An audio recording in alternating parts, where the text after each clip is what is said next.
Hello, it's been a few nights. I've been dealing with some other stuff, preparing some other stuff, my Etsy shop with my ebooks and my video links to my classes, and trying to finish a class for Udemy and trying to set up a schedule so I can get some of these classes going. I'm going to do classes on a lot of the books from the book ban list. DeSantos has a book ban list, and I've used some of them already, but I think I'm gonna try to do Fire next time, do a class on that. But anyway, let's get back to this, which is just my story about the 70s and 80s. So now we're moving to the late 70s. We're on 1082 Rogers, Winston and Tony. So let's get into it. Ronald Ricks and me worked in a bodega on the next block from us. This meant more work than the beer and soda wholesaler. We worked after school and on the weekends. Tony and Winston were from the Caribbean. The store was open, but the register was behind plexiglass. We had a door with a latch and a tunnel on the counter. At least two exciting things happened during my work period at the bodega. A man came in looking for Winston or Tony. The man paced back and forth for a few minutes before he asked me for one of the little yellow bags. We were told never touch the little yellow bags that were in a box. Neither of the bosses were around, and the man kept shoving money down the tunnel. I finally did give a man a little yellow bag and then put the money in the register or the cash box. Winston found out what I did and yelled at me for a while. I could not always understand Winston through his accent.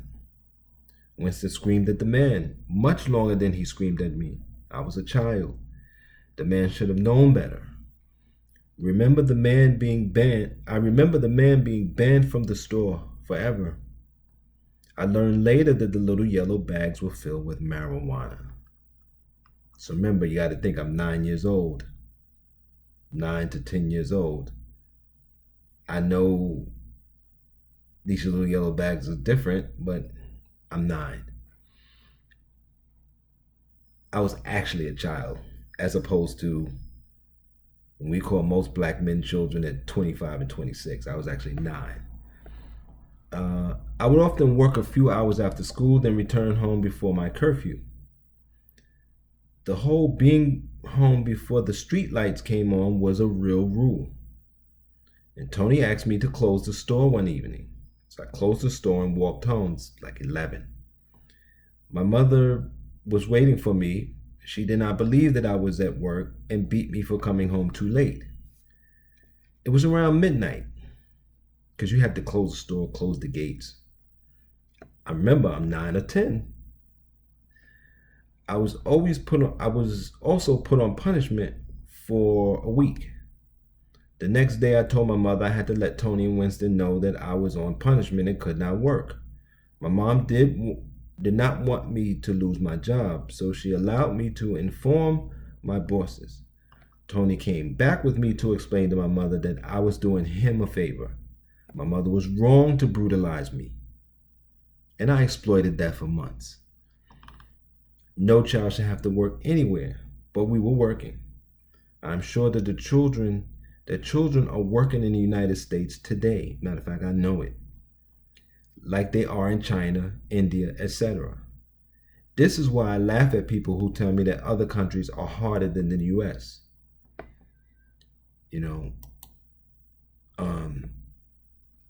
That's what it was like. But we always had some money flowing in the community. So though I say, well, no child really should have to work, but there was money flowing. And of course, the money I got, I spent on myself. My mother didn't have to spend, or I shared with the family. We always shared. The family always shared. Whoever got money shared. It was one big pot. My sister, which was young, shared. If she got any money from the system or from work or wherever, shared.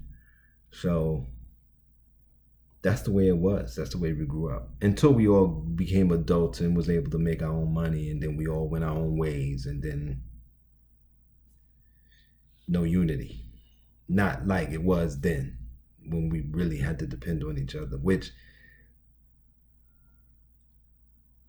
is a scary thought, because then what it's doing, and I've heard this argument made before that seemed ridiculous. And it is ridiculous. Let me point that out. It's a ridiculous argument, but I can see it catching on. That we only can function under duress. And I read an essay maybe decades ago where, because I graduated from USC, University of South Carolina, Columbia, and there was a group on campus, but they had an article in a magazine. It was some Confederate something. And they made the argument that black people actually functioned better under slavery. And they wasn't really saying segregation, but they were saying slavery, because they weren't alcoholics. They were more unified, even though masters used to steal our children and sell them off. We took care of children best we could, because they had to work. And they make these arguments, these ridiculous, crazy arguments, which I say, well, that's ridiculous. The reason why we're so divided and so disheveled is because of the Jim Crow and the redlining and other policies, new policies, not just because the slave policies never ended, just because you officially said that we don't have to live on the plantation anymore. All kind of other policies kept going. But no one cares about history in this country. So I can see that argument, people just saying then, now, and skipping the in-between. It's like I have a friend that he likes to read the beginning of the books and the ends. And he says, I don't like the middles. And I'm like, I don't understand how you do that. But he always gets through. He always gets through. And that scares me, because they can make it so that black people can continue in pathology into perpetuity, or until we die out as an ethnicity.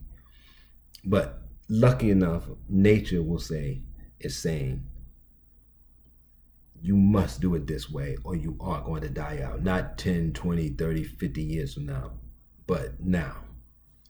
So thank goodness for the natural world,